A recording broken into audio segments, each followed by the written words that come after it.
Ya, selamat malam. Selamat malam dan terima kasih sekali lagi. Ini kesempatan yang luar biasa saya bisa berbagi.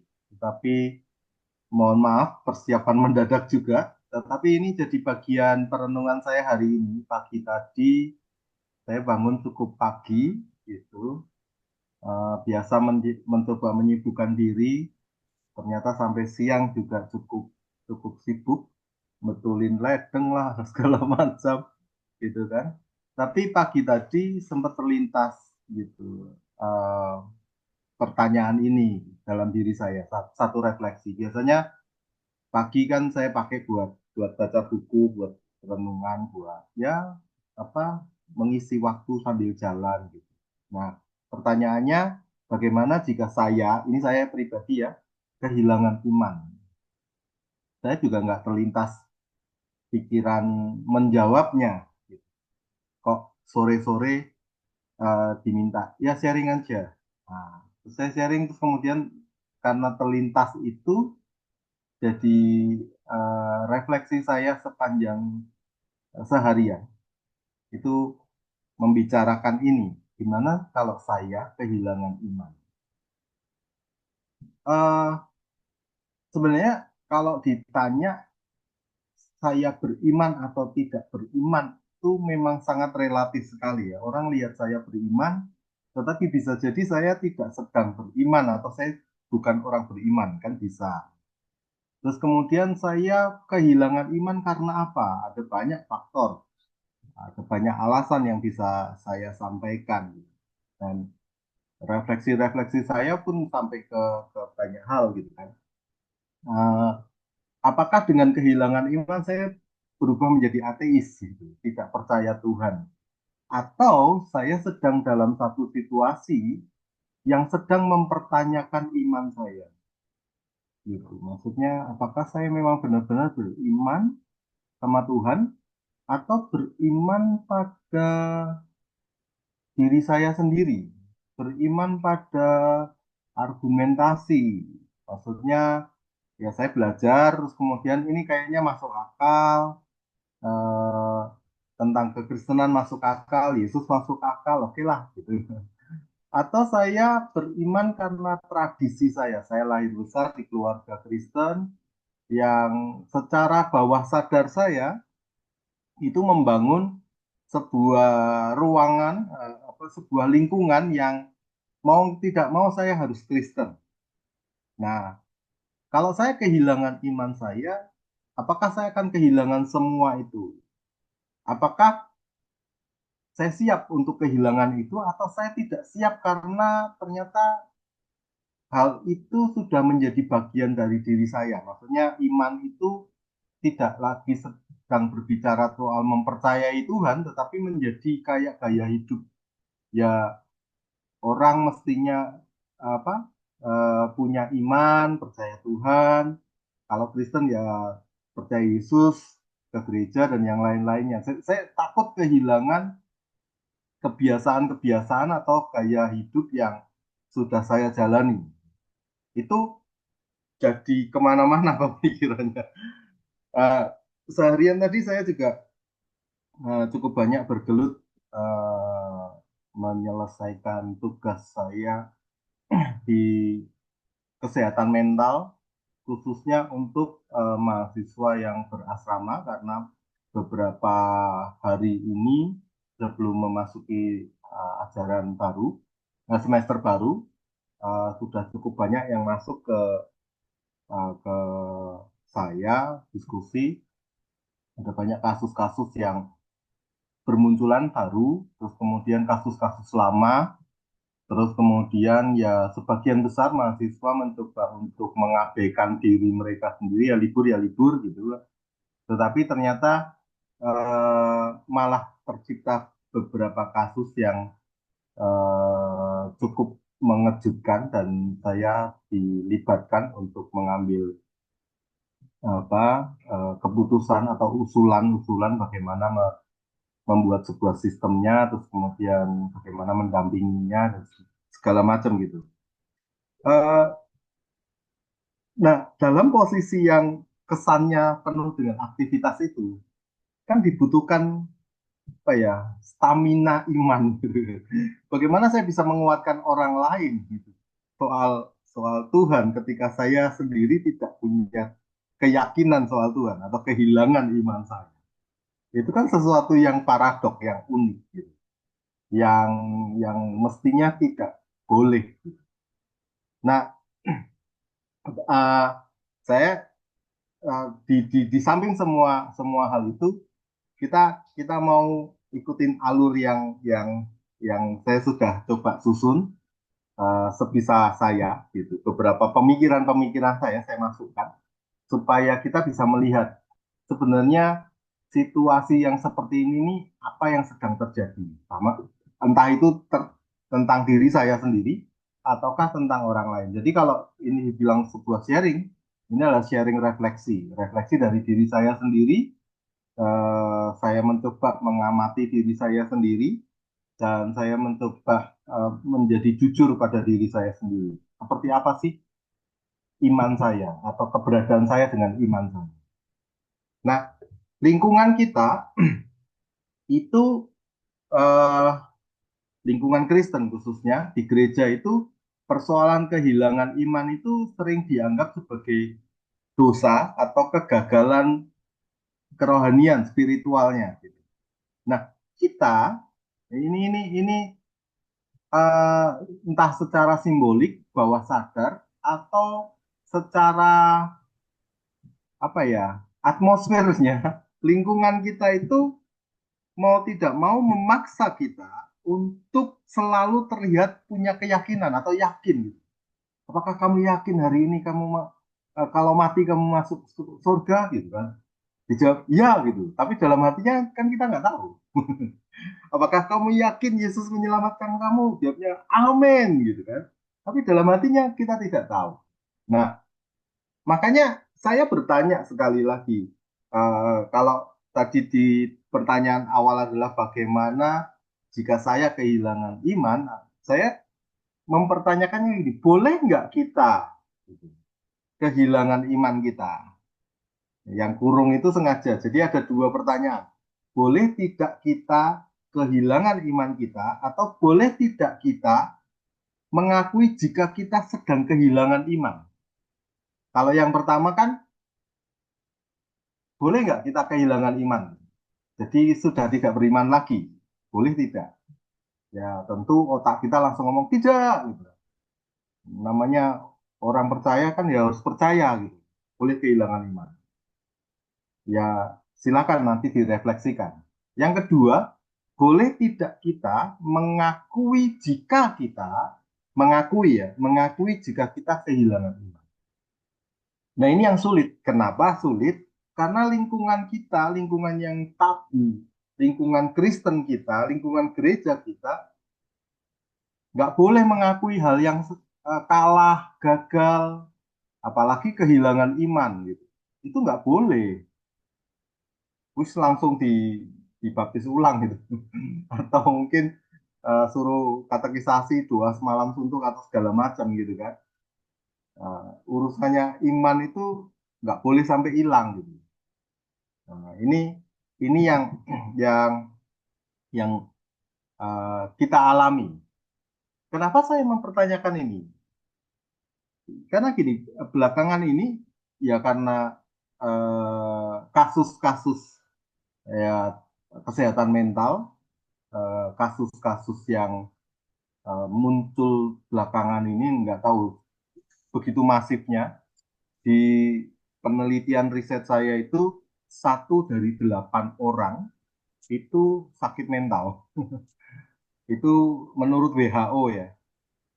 Jadi ada 970-an juta orang itu mengalami sakit mental. Itu yang sudah tingkatnya tingkat kritis. Nah, di bawahnya itu segmennya banyak sekali. Maksudnya levelnya banyak sekali. Bahkan ada seorang psikolog yang ngomong, pada dasarnya kita semua ini sakit jiwa kok. Cuma levelnya beda-beda. Nah, dengan lingkungan kita yang penuh dengan dinamika seperti itu kan Orang sakit mental itu kan nggak kelihatan. Yang taunya hanya reaksinya aja atau meledaknya saja. Nah, orang beriman itu kan juga sama, tidak kelihatan. Yang bisa dilihat kan reaksinya atau perilakunya atau segala macam.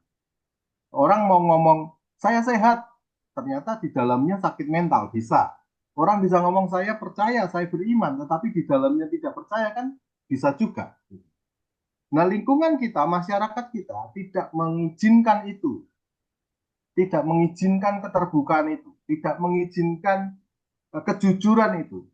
Kenapa? Karena kita takut kalau kita melakukan itu atau mengakui itu secara terbuka, kita akan kehilangan posisi kita di tengah-tengah masyarakat. Contohnya di dalam gereja ya, saya ngomong seperti seperti saya sharing sekarang ini, saya ngomong, saya sudah nggak beriman lagi. Apa yang akan terjadi sama orang-orang di gereja? Ya, yang paling umum adalah mendoakan saya. Tapi yang paling tidak umum dan yang paling banyak akan dilakukan adalah menghakimi saya. Dan itu menakutkan gitu.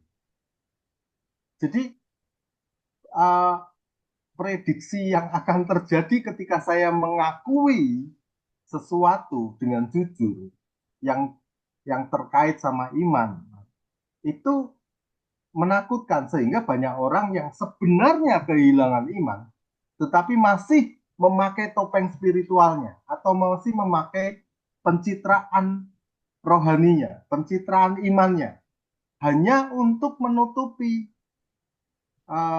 ketakutannya atau menutupi segala yang sebenarnya ada dalam dirinya.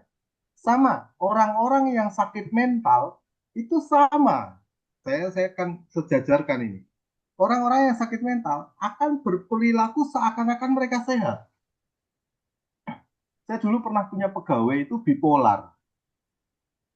Nggak kelihatan secara fisik ya biasa saja, diajak ngomong ya biasa, diajak wawancara kerja ya biasa, tapi tiba-tiba dia bisa mojok di pinggiran, di dapur gitu, mojok, diem, dan dia nggak ngapa-ngapain. Begitu ada orang mendekat sama dia marah begitu rupa. Kita kaget semua, loh kok jadi berubah seperti ini. Nah, terus nggak berapa lama dia ngomong gitu, oh itu kepribadian saya yang ini gitu. Hah? Kita bingung gitu karena memang waktu itu masih asing ya dengan fenomena kesehatan mental yang kepribadian ganda bipolar seperti itu masih asing. Ini mau diapain, ditengking nggak bisa, dikasih obat nggak bisa, dia nggak tahu mau ngapain sama orang-orang yang seperti ini. Nah, satu sisi yang menderita itu bingung, seakan-akan waktu saya tanya, ini bisa sembuh nggak? Seumur hidup nggak akan sembuh, Pak. Loh, kok nggak bisa sembuh? Nggak, kami harus minum obat terus. Intinya untuk menekan saraf tertentu atau untuk menekan halusinasi tertentu atau kepribadian yang lain supaya saya memunculkan satu pribadi yang saya inginkan. Oh, ya sejauh itu saja yang saya tahu soal soal bipolar ya. Selanjutnya mungkin perlu perlu penyelidikan lebih jauh lagi. Nah, bayangkan dengan orang yang mengaku beriman tapi ternyata tidak beriman. Apakah kamu beriman? Oh ya. Apakah kamu yakin akan imanmu? Oh ya. Nah, dulu ada ilustrasi soal ini. Satu waktu ada di satu kota kecil, kota itu kota itu sedang mengalami satu musim kering yang berkepanjangan. Nah, pendeta dari kota itu berkata gini, marilah kita berkumpul satu hari, nanti kita berdoa bersama-sama untuk minta hujan sama Tuhan. Oh, karena kotanya kecil, kekerabatannya cukup cukup intens gitu, dan mereka mengalami yang sama, kekeringan yang sama, sudah cukup lama, ya berdoa adalah salah satu cara untuk mereka memohon sama Tuhan. Akhirnya berkumpullah warga kota itu di gereja. Nah, waktu berkumpul di gereja, ada seorang anak kecil bawa payung. Orang-orang pada bertanya, loh ngapain kamu bawa payung? Ini loh musim kering kemarau ini sepanjang apa sudah cukup lama. Nah si anak kecil ini bilang, loh kan kita mau berdoa minta hujan. Nanti kalau pulang dari gereja hujan kan saya nggak kehujanan kalau saya bawa payung. Ya itu gambaran orang beriman sama orang tidak beriman yang sama-sama ke gereja, gitu kan? Bisa ditangkap ya. Sama-sama berdoa minta hujan, tetapi tindakan imannya bisa berbeda. Nah, mana yang kehilangan iman sebenarnya?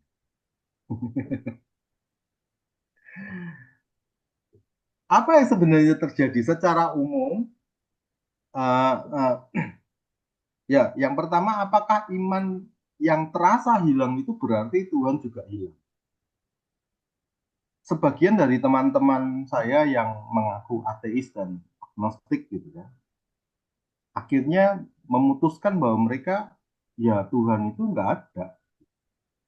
Tuhan itu nggak ada. Jadi ketika imannya hilang, ya Tuhannya juga ikut hilang gitu. Tapi untuk sebagian kita yang mengaku percaya, kita sudah termemori di otak kita secara argumen bahwa Tuhan itu nggak akan hilang, Tuhan itu selalu ada. Cuma kitanya aja yang suka hilang gitu kan. Nah, bagaimana kita linear nyambung antara Tuhan yang selalu ada dan kita yang tidak percaya itu, gitu. Itu kan susah, gitu kan.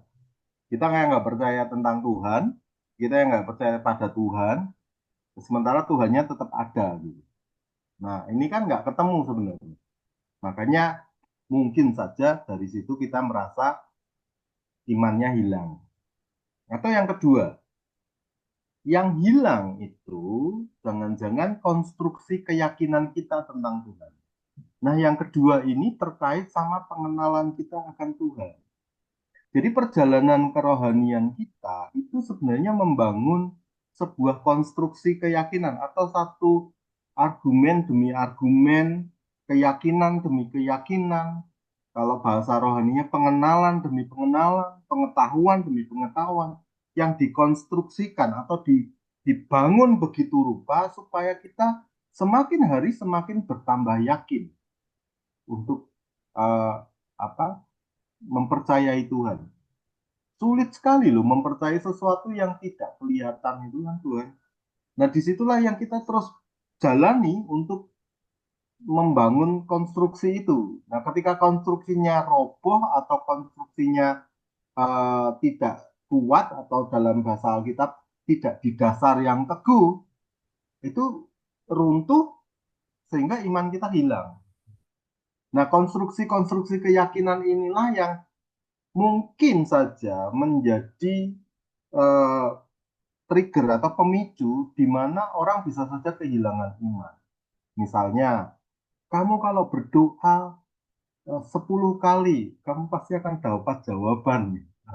Atau kamu kalau memberikan persembahan kamu pasti akan mendapatkan berkali-kali lipat. Nah, diajarkan begitu rupa, konstruksi keyakinannya kita terbangun, kita yakin kita memberi, kita yakin kita berdoa, dilalah tidak terjadi, gitu kan? Waktu tidak terjadi, konstruksinya runtuh. Ketika konstruksinya runtuh, ya sudah, imannya juga ikut runtuh, ikut hanyut, hilang, terkikis. Nah, kehilangan iman itu bukan kehilangan yang tiba-tiba.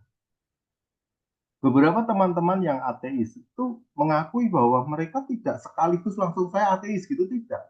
Mereka terus mempertanyakan dan semakin hari semakin yakin bahwa memang Tuhan nggak ada. Gitu.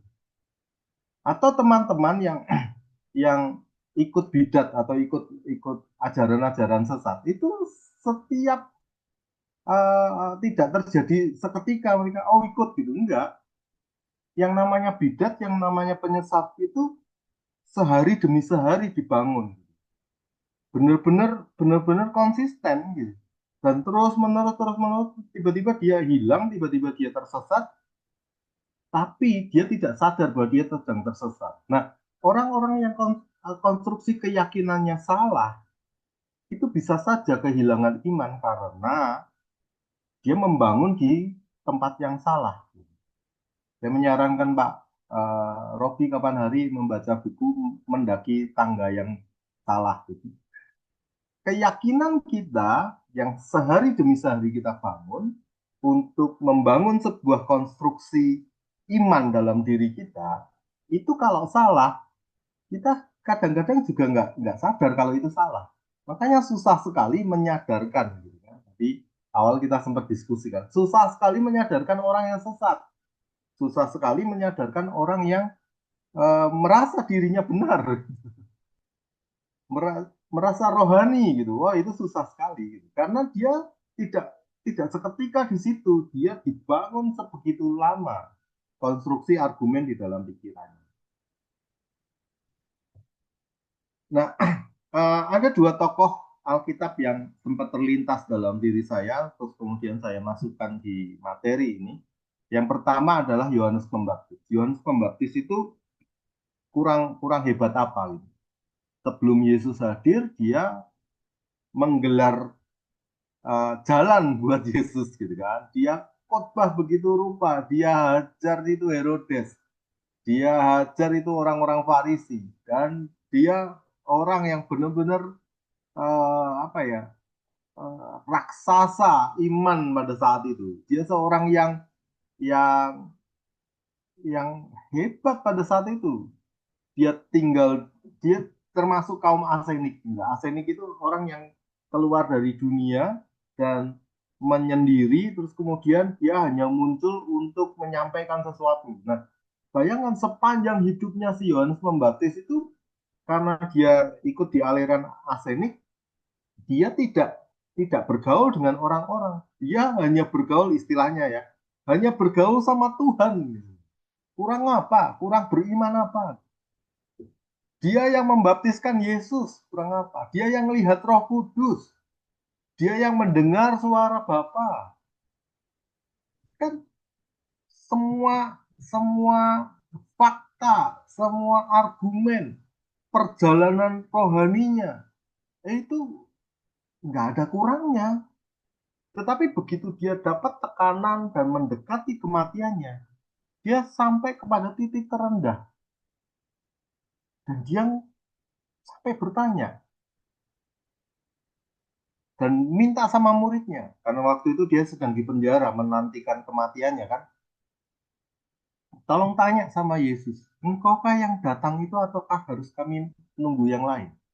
Bayangin, perjalanannya itu sudah malang melintang gitu kan. Sudah ketemu Mesias langsung sampai sampai membaptiskan, tetapi masih mempertanyakan. Dia sedang mengalami krisis yang begitu begitu menekan dirinya, membuat dia bertanya-tanya, membuat dia mempertanyakan juga, aku ini kerjain kayak gini ini buat apa gitu. Itu itu terjadi sama Sion setempat. Yang kedua, Elia. Kita tahu Elia ini uh, tokoh yang keren kan. Di Gunung Karmel dia hajar 400 nabi Baal, bahkan 800 nabi Baal dihajar semuanya, dibunuh semuanya. Enggak satu dua, ratusan. Dia mendemonstrasikan apa mujizat dengan kalkulasi yang konyol gitu. Bayangin, suruh persembahan, dagingnya di atas altar, disuruh siram air sampai basah. Dan dia berdoa, aku akan berdoa supaya api turun dari langit. Gila ini orang. Bisa mendatangkan api. Kurang hebat apa? Begitu, tapi begitu dengar suaranya Isabel, perempuan yang bilang ini, kalau aku nggak bisa buat si Elia yang mati seperti nabi-nabi ini, jangan sebut namaku gitu kan si Isabel kan. Lari si Elia, lari, lari sembunyi, ngelawan nabi-nabi gagah perkasa, ngelawan cewek lari dia, lari ngeri. Dan di tengah pelariannya dia bilang gini, cukuplah itu Tuhan. Sekarang ya Tuhan, ambil nyawaku. Wih, ini titik yang paling rendah dari seseorang. Kalau sudah bilang Tuhan, sudahlah, apa aku? Nyerah Tuhan. Ambil aja nyawaku, selesailah Tuhan. Ya. Itu itu diungkap oleh seorang raksasa iman bernama Elia. Dia melarikan diri, minta mati, terus pindah-pindah dari satu goa ke goa yang lain. Lari dia. Dan dia bilang, sudah cukup, ambil nyawaku. Ih, kok bisa ya? Saya saya menyukai narasi-narasi Alkitab yang dituliskan dengan jujur. Seringkali kita itu kan kalau menulis seseorang sejarah atau membicarakan seseorang itu ya baik-baiknya bahkan bisa hiperbola gitu kan. Bisa bisa dibuat sebegitu rupa supaya terkesan bahwa yang sedang kita bicarakan itu hebat begitu begitu rupa gitu kan. Tapi Alkitab tidak. Alkitab itu cover to cover itu terbuka gitu, menunjukkan sisi lemah manusia.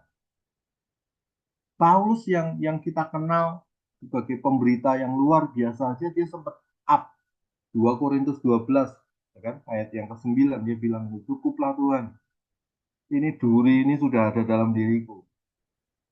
Dia mengalami kelelahan, kelemahan dan semuanya.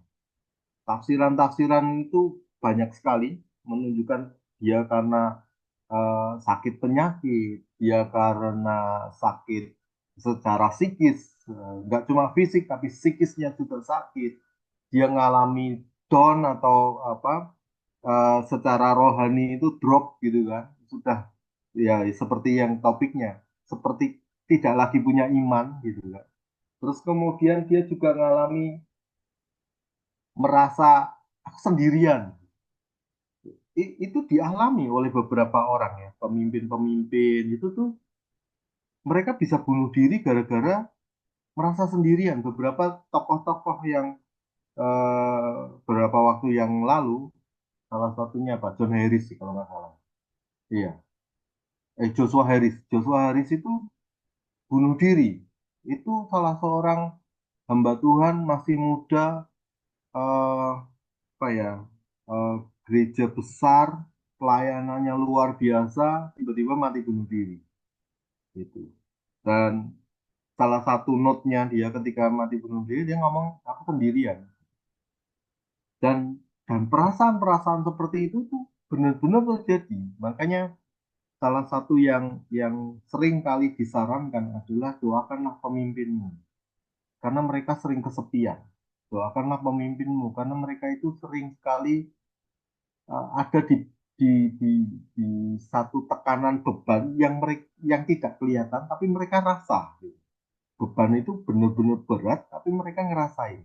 Nah, itu orang-orang yang benar-benar luar biasa menurut saya, tapi juga orang-orang yang sangat rentan untuk kehilangan keimanannya.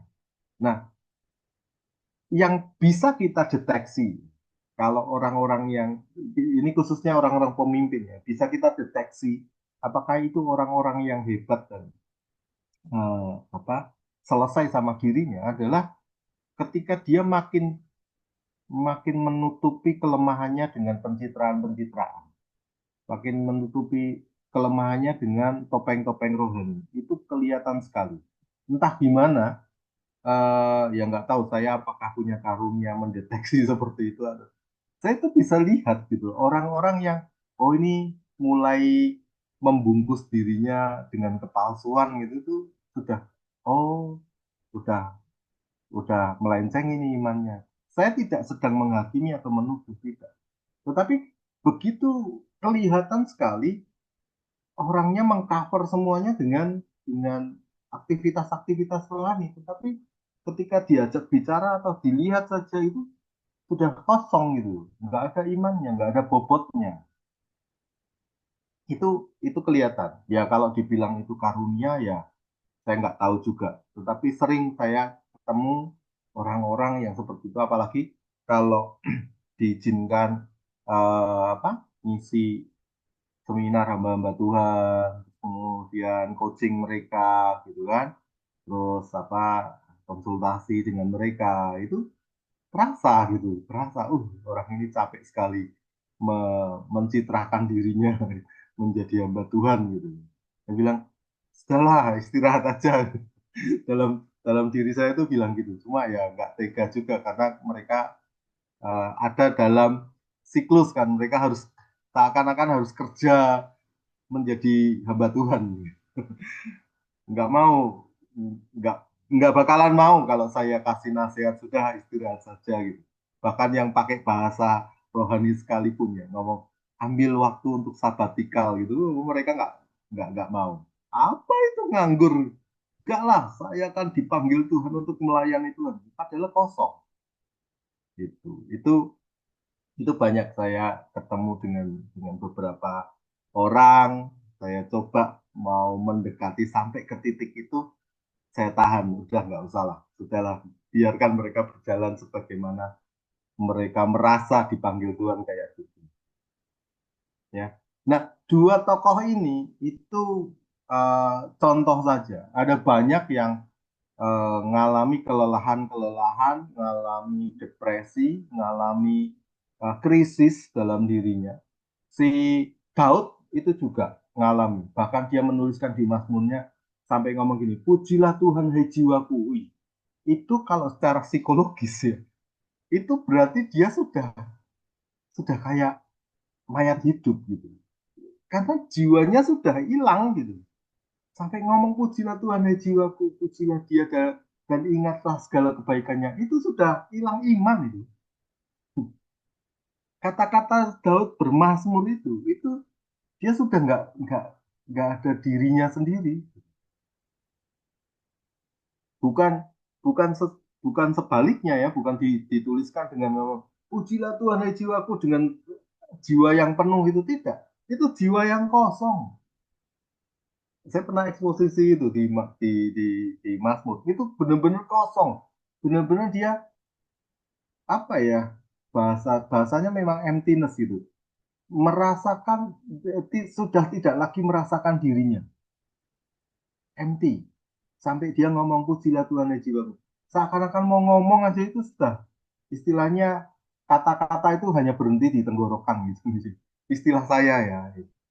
Itu saking nggak punyanya, nggak ada. Itu yang dialami oleh Daud ya. Nah, saya nggak tuliskan soal itu. Nah, kita lihat secara psikologis apa yang sebenarnya terjadi. Jadi, secara psikologis apa yang disebut kehilangan iman itu merupakan salah satu dari kondisi-kondisi berikut.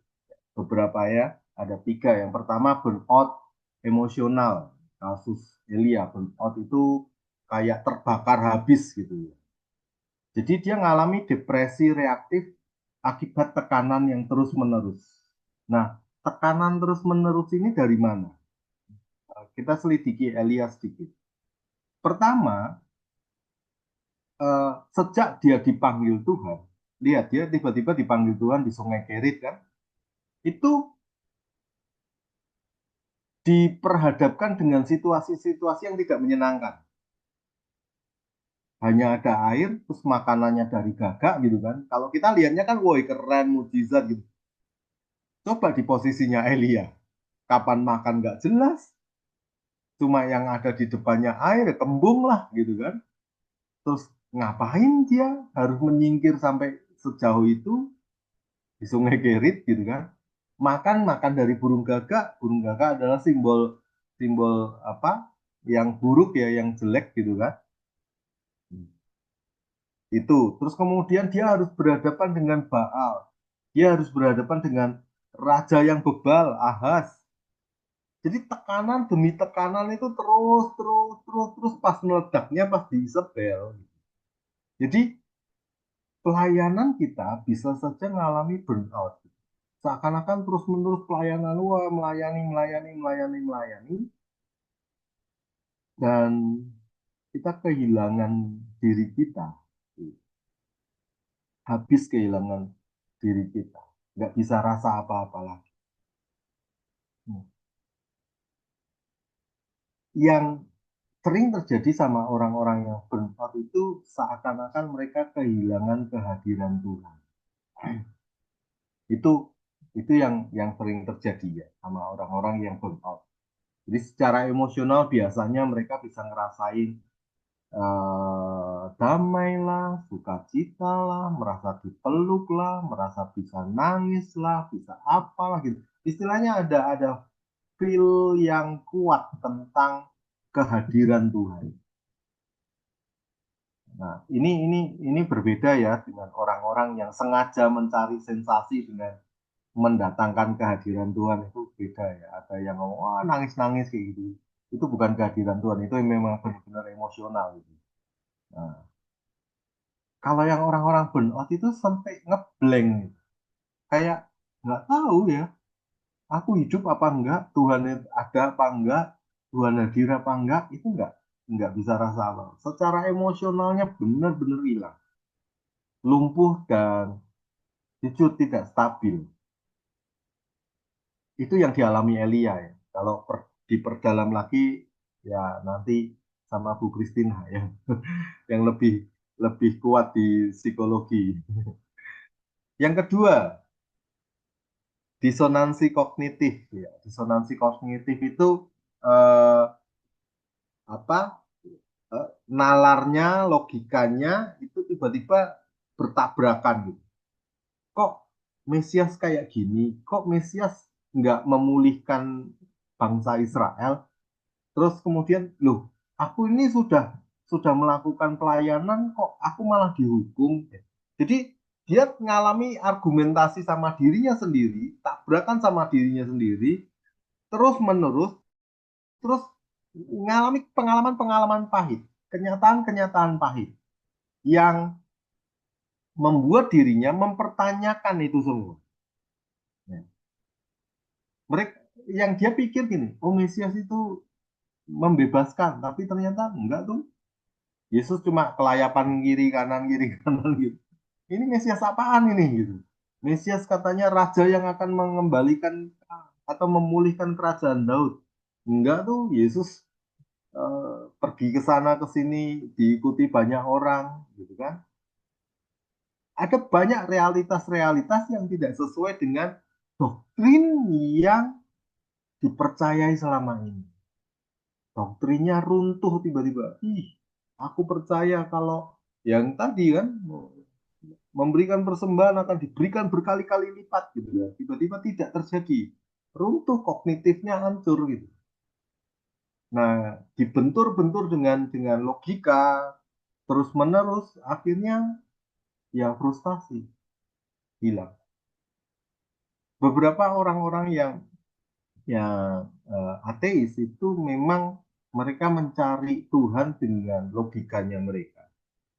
Nah, yang selama ini diyakini itu dipertanyakan semua. Sehingga benturan-benturan itu mengakibatkan mereka mengambil kesimpulan. Bisa saja itu kesimpulan sementara, bisa saja itu kesimpulan permanen, kita nggak tahu. Tetapi yang jelas, mereka berani mempertanyakan itu. Dan doktrin-doktrin yang selama ini dipegang, itu banyak yang runtuh. Ya, sejak sejak era terbuka ini ada banyak hal yang diruntuhkan gitu kan. Dulu kita menganggap gereja adalah segala-galanya. Rumah Tuhan diajar sama COVID, kosong gerejanya. Orangnya kalang kabut mau ngapain gitu kan. Ibadah bingung. Salah satu dosen saya dan apa, dulu pernah ngisi di sini, di Osaka, itu dari gereja Lutheran. Itu sampai sidang istimewa berkali-kali karena mereka meyakini kalau perjamuan kudus itu harus kehadiran dan Itu kan transfigurasi ya. Jadi istilahnya eh, apa darah sama dagingnya itu berubah gitu kan. Berubah. Sorry, roti sama anggurnya itu berubah menjadi darah dan eh, tubuhnya Yesus gitu. Nah, begitu COVID, sidang istimewanya berkali-kali sampai akhirnya memutuskan untuk perjamuan kudus via Zoom. Nah, itu pun mereka masih menganggap belum sah, nanti akan dirapel waktu waktu COVID-nya sudah reda gitu. Wah, sudah doktrinnya amburadul gitu. Nah, yang paling banyak sejak sejak COVID itu soal persembahan, lah, soal perpuluhan dan segala macam itu diodel-odel gitu ya, istilahnya dibongkar begitu rupa, ditelanjangi gitu kan, doktrin-doktrin yang selama ini diyakini dan mengalami keruntuhan. Dan untuk orang-orang yang meyakininya, untuk orang-orang yang selama ini berpegang, ditabrakkan dengan logika-logika seperti itu, kenyataan-kenyataan seperti itu menimbulkan sebuah disonansi kognitif, sebuah perasaan bahwa berarti selama ini yang aku pegang itu salah. Itu. Berarti yang selama ini aku percaya itu salah. Nah, mulai dari situ mempertanyakannya mulai berkembang. Dari mempertanyakan gereja, pendetanya, sampai mempertanyakan Tuhan. Itu. Itu orang-orang yang mengalami disonansi kognitif. Yang ketiga, secara psikologis matinya proyeksi. Nah, matinya proyeksi itu terkait dengan gini. Saya sudah menyebutkan bahwa Tuhan tidak kelihatan. Tuhan itu untuk sebagian orang-orang psikolog atau filsafat ya, dunia filsafat, menganggap bahwa Tuhan hanya delusinya kita saja, atau ciptaan kita saja, imajinasinya kita saja. Nah, ketika eh, apa dikatakan imannya hilang, itu yang hilang bukan Tuhan yang asli, tetapi delusinya kita atau halusinasinya kita atau imajinasinya kita tentang Tuhan. Itu yang hilang, ya. Nah, imajinasinya itu selama ini menciptakan kenyamanan psikologis. Jadi, aku percaya Tuhan yang seperti ini itu menciptakan sebuah kenyamanan yang psikologis. Eh, salah satu salah satu eh, penyimpangan yang kita tahu tentang teologi sukses itu adalah tentang bagaimana Tuhan diciptakan begitu rupa sampai yang mempercayai Tuhan akan mengalami kelimpahan, kaya raya, anak raja dan segala macam gitu. Ya awalnya itu muncul dengan motif yang baik gitu, motif yang baik karena muncul di Amerika ketika apa krisis kan, waktu itu krisis ekonomi, sehingga para pembicara apa pengkhotbah-pengkhotbah mendapatkan pesan Tuhan bahwa jangan khawatir gitu loh, bahwa Tuhan itu akan memelihara kita, menyediakan kita sama seperti gembala yang membawa kita ke padang rumput. Itu ayat-ayat muncul semua, ayat-ayat yang comfort gitu, memberikan kenyamanan, memberikan uh, apa motivasi psikologis untuk orang-orang mengalami kenyamanan. Nah, makin berkembangnya uh, apa uh, pengajaran itu membuat pengajarannya jadi menyimpang gitu. Jadi akar awalnya tidak. Kalau kalau mau belajar belajar sejarahnya teologi ya ada banyak sejarah-sejarah teologi yang awalnya tuh bener gitu, kayak teologi liberal, terus teologi salib gitu kan, terus kemudian beberapa teologi yang pada akhirnya jadi melenceng itu awal-awalnya bener karena mereka memiliki sebuah proyeksi tentang Tuhan gitu, dari sudut pandang yang pada saat itu secara konteks benar gitu. Contohnya liberal gitu ya. Mereka memperlihatkan bahwa Tuhan itu membebaskan. Gitu. Tidak ada lagi budak, tidak ada lagi orang-orang yang terikat dengan dogmatis, orang-orang yang dibedakan antara kaum kaum apa kaum bangsawan dan kaum buruh kayak gitu, tidak ada. Liberal itu memberikan pembebasan, gitu. Tetapi bergesernya waktu, bergesernya pemahaman justru menyimpang gitu. Dan ada banyak gitu, ada banyak pengajaran-pengajaran yang punya motif yang benar, tetapi terus kemudian menjadi menyimpang. Nah, kalau kita serampangan ya kita langsung tubuhnya langsung di ujung, tidak dilihat di akarnya. Kenapa kok sampai proyeksi itu ada? Nah, yang jelas ketika orang mengalami kehilangan iman itu runtuhnya proyeksi imajinasinya tentang Tuhan atau runtuhnya imajinasi tentang imannya. Oh, iman saya bisa kuat, bisa menghadapi badai gitu kan. Kenapa? Oh, karena saya rajin berdoa, karena saya rajin puasa gitu kan. Itu itu dia menciptakan halusinasi sama dirinya sendiri, mensugesti dirinya sendiri. Saya bisa melewati ini semua gitu karena apa? Saya sudah melayani Tuhan gitu. Tiba-tiba disikat der gitu kan, hilang gitu. Imannya runtuh. Yang selama ini membuat dia nyaman, yang selama ini dia membuat dirinya sukses bahkan, dan selama ini membuat secara psikologisnya dia merasakan damai dengan keyakinan itu, halusinasi Tuhan yang seperti itu, tiba-tiba runtuh, dibentur sama Tuhan gitu istilahnya, istilah saya ya, dibukakan, disingkapkan. Nah, itu yang mengakibatkan seseorang bisa merasa kehilangan iman. Nah, kita harus bedah dulu akar-akar iman kita. Makanya sama seperti teologi tadi, itu ada akarnya, ada sumbernya, ada motif-motif awalnya. Kita bedah dulu akar iman kita. Apakah iman yang sedang kita jalani ini adalah iman tradisi?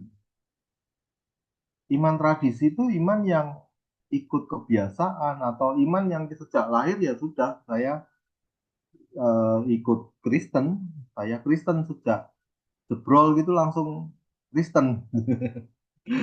Ya, karena lingkungannya kayak gitu gitu. Jadi ya, ketika dikatakan hilang sebenarnya yang hilang itu ya kebiasaan-kebiasaan kita bukan Tuhannya. Makanya ada orang-orang yang tetap Kristen, ini yang sering kita temui ya, tetap Kristen, tapi sebenarnya dia tidak beriman karena imannya iman-iman tradisi yang ngikutin tradisi saja. Yang kedua iman filosofis. Iman filosofis itu ya tadi ya, bahwa saya beriman karena saya meyakini, saya bangun pengetahuannya, logikanya, algoritma di otak saya gitu, ditambahkan, oh kalau misalnya ada pertanyaan ini jawabannya ini, kalau ada apa keraguan ini, oh jawabannya seperti ini. Imannya tuh iman-iman yang dia bangun secara argumentatif di kepalanya. Nah, jika hidupnya menjadi berantakan, keadaan itu yang membuat logikanya tidak bisa lagi jalan. Oh, saya kan sudah membangun iman yang seperti ini gitu, seperti tangga naik level. Tapi kan itu hanya ada di kepalanya saja. Jadi dia meyakini apa yang ada di kepalanya saja. Tuhannya itu ya yang berdasarkan argumentasinya yang dia bangun. Yang ketiga iman kenyamanan psikologis. Gitu. Jadi ada orang-orang yang eh, ya ini banyak juga sih orang yang cari Tuhan kalau butuh gitu istilahnya ya. Jadi memang Tuhan itu tempatnya orang butuh, tempatnya orang miskin, tempatnya orang yang terdesak, tempatnya orang yang telantar, tempatnya orang yang patah hati, tempatnya orang yang sakit gitu kan. Tapi kalau sebaliknya, orang yang baik-baik saja, cukup kaya, punya aset, ya nggak perlu Tuhan lah. Jadi yang menjadi sandaran psikologisnya, sandaran dirinya atau sandaran imannya itu bisa dilihat gitu. Apakah dia memang beriman sama Tuhan atau beriman pada yang dia sandarin gitu. Tuhan muncul ketika keadaan tidak baik-baik saja atau Tuhan muncul ketika ya keadaan baik tidak baik gitu. Tetap ada Tuhan gitu. Nah itu yang tahu siapa ya? Kita sendiri. Nggak bisa ngomongin orang lain gitu. Diri kita sendiri. Apakah kita menemukan Tuhan itu atau bertemu dengan Tuhan itu hanya sebagai obat penenang? Nah, ya itu akar-akar iman kita. Nah, sekarang bagaimana kita eh, dengan situasi ini, dengan situasi kehilangan iman ini? Kalau saya kehilangan iman, yang pertama saya harus validasi bahwa perasaan ini nyata, itu real, itu nyata. Tokoh-tokoh tadi itu mengingatkan kepada saya gitu, bahwa mereka manusia biasa. Lah tokoh yang segede gitu aja bisa tanda petik hilang imannya, apalagi saya, gitu kan? Saya harus memvalidasi atau menyatakan bahwa memang saya pernah mengalami nggak punya iman, gitu. Dan lucunya waktu waktu kita lihat ya, Elia itu tidak ditegur Tuhan loh. Kamu ini nggak beriman gitu kan? Kamu ini nggak punya iman gitu. Enggak, Elia nggak ditegur Tuhan. Ya. Dia malah diberi makan, terus dikasih waktu untuk tidur gitu ya. Ini salah satu terapi gitu ya. Terapi itu makan sama tidur. Itu terapi yang paling sederhana dan sehat. Gitu. Orang yang sudah nggak bisa makan, orang yang sudah nggak bisa tidur, itu pasti depresi. Itu cirinya kesehatan mental itu aja. Ya, makan susah, tidur susah, pasti depresi. Gitu. Jadi Tuhan itu ngerti keterbatasan-keterbatasan kita dan Dia tidak membuat kita tuh orang-orang yang kayak Superman gitu, tidak. Yang kedua, iman itu sebenarnya lebih dari perasaan. Kita sering lah mendengar ini. Iman itu bukan dirasa-rasa. Bahkan kita nggak bisa mendeskripsikan iman dengan tepat gitu. Yang kita tahu, ya kita percaya. Mau mendeskripsikan gimana percaya itu agak sulit gitu. Mau semua deskripsinya kan yang tahu betul-betul kita beriman sama tidak itu diri kita sendiri. Saya bisa kasih deskripsi tentang iman mulai dari Alkitab sampai tokoh-tokoh teolog gitu. Tetapi kan itu hanya argumentasi di kepala. Yang tahu beriman dan tidak beriman itu diri kita sendiri. Gitu. Dan yang jelas iman itu di atas perasaan kita, melampaui perasaan kita. Iman itu bukan perasaan-perasaan yang yakin, yang pokoknya saya percaya gitu, tidak. Bukan juga soal keputusan. Pokoknya saya jalan bersama Yesus saya akan lakukan, gitu kan. Itu bukan juga, bukan iman. Iman itu sesuatu yang unik, keyakinan itu sesuatu yang tidak bisa dideskripsikan. Dalam dalam filsafat ilmu namanya non empirik. Tidak bisa terdeskripsikan tapi real. Lucu kan? Kayak cinta. Bagaimana mendeskripsikan cinta? Susah gitu. Kasih. Bagaimana mendeskripsikan kasih? Yang kita tahu kan perilaku-perilaku. Oh itu kasih, itu nggak kasih. Menurut siapa? Kan menurut kita aja. Sama, iman juga gitu. Deskripsinya susah. Gitu. Yang tahu ya yang menjalani. Gitu. Ketika kita berkata saya beriman, ya kamu tahu kamu beriman seberapa. Gitu. Ketika kamu berkata saya tidak beriman, ya nggak apa-apa. Jadi yang ketiga, menerima misteri. Nah, bagian ini eh, saya menuliskan sambil ketawa. Ketawanya apa? Iya, selama ini saya ini beriman tentang Tuhan. Tuhan itu kayak saya ada di sebuah kotak gitu kan, yang saya definisikan, oh pojoknya ini, ukuran sudutnya ini, dan jadi Tuhan tidak lagi menjadi satu misteri, gitu. Menjadi sesuatu yang memang benar-benar Tuhan. Gitu.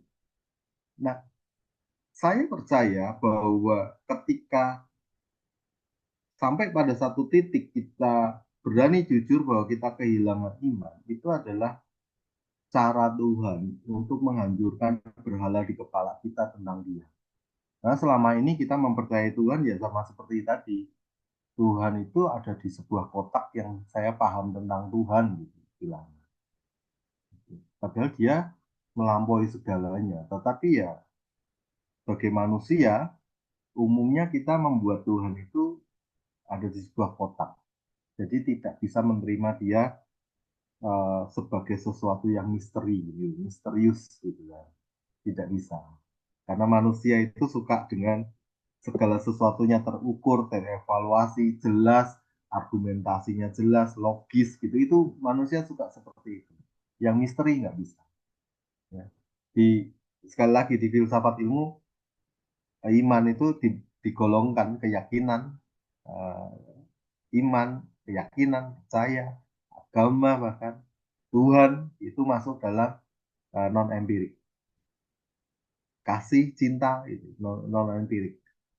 Ada tapi nggak nggak bisa dideskripsikan, nggak bisa dievaluasi. Itu non empirik itu seperti itu. Beda dengan empirik. Nah, terakhir kita bisa melihat kasih karunia Tuhan itu dengan cara gini. Yang pertama, ketika kita ngomong kita kehilangan iman, kita bisa merefleksikan atau kita bisa melihat gitu bagaimana Tuhan itu tidak pernah membuang Yohanes Pembaptis karena pertanyaannya, juga tidak membuang Elia karena putus asa. Kan banyak kan orang-orang yang menyerah, putus asa kayak Elia gitu, sudahlah gitu kan. Kamu tidak beriman gitu. Kamu harus lakukan ini, harus lakukan ini. Enggak, Tuhan memberikan terapi yang paling hebat. Tidur saja, makan aja. Yohanes Pembaptis yang mempertanyakan itu ya tidak dibuang, malah Yesus mempromosikan Yohanes Pembaptis yang terkecil di surga. Itu si Yohanes Pembaptis ini gitu kan, yang terbesar gitu kan di antara kamu semua. Nah, kasih karunia Tuhan itu justru bekerja paling kuat saat manusia berada di titik terendahnya, di titik nol. Di Mazmur ada pernyataan bahwa Tuhan itu bersemayam di hati yang hancur, hati yang patah gitu kan. Tuhan justru bersemayam di tempat-tempat yang kita pikir nggak ada kekuatannya, nggak ada kelayakannya, gitu. Nggak ada kepantasannya. Tuhan justru tinggal di tengah-tengah orang-orang yang tidak dianggap, orang-orang yang menyerah sama hidupnya. Nah, Tuhan bekerja paling kuat di sana. 2 Korintus 12 ayat 9 yang berkata, cukuplah kasih karunia itu karena dalam kelemahanmu itu nyata kasih karunia, ya kan? Nah, kehilangan iman bisa jadi adalah awal dari pengenalan yang lebih jujur dengan Tuhan yang sesungguhnya. Jadi tidak lagi dibangun dengan dogma-dogma, tradisi, atau pengenalan yang salah, tetapi lebih belajar terbuka, mengawali jalan spiritual kita, mengawali perjalanan rohani kita dengan lebih jujur dengan Tuhan. Intinya nggak apa-apa kalau kamu merasa kehilangan iman. Dan itu juga saya ucapkan sama diri saya sendiri. Bagaimana jika kamu kehilangan iman? Saya bilang nggak apa-apa. Karena saya juga nggak punya iman. Iman nanti kan bisa dikasih sama Tuhan. Untuk bisa kembali sama Tuhan. Bukankah yang mengawali semuanya dari Tuhan? Itu saja yang bisa saya bagikan. Terima kasih. Saya kembalikan Bu Ayu. Tuhan Si memberkati. Pastor.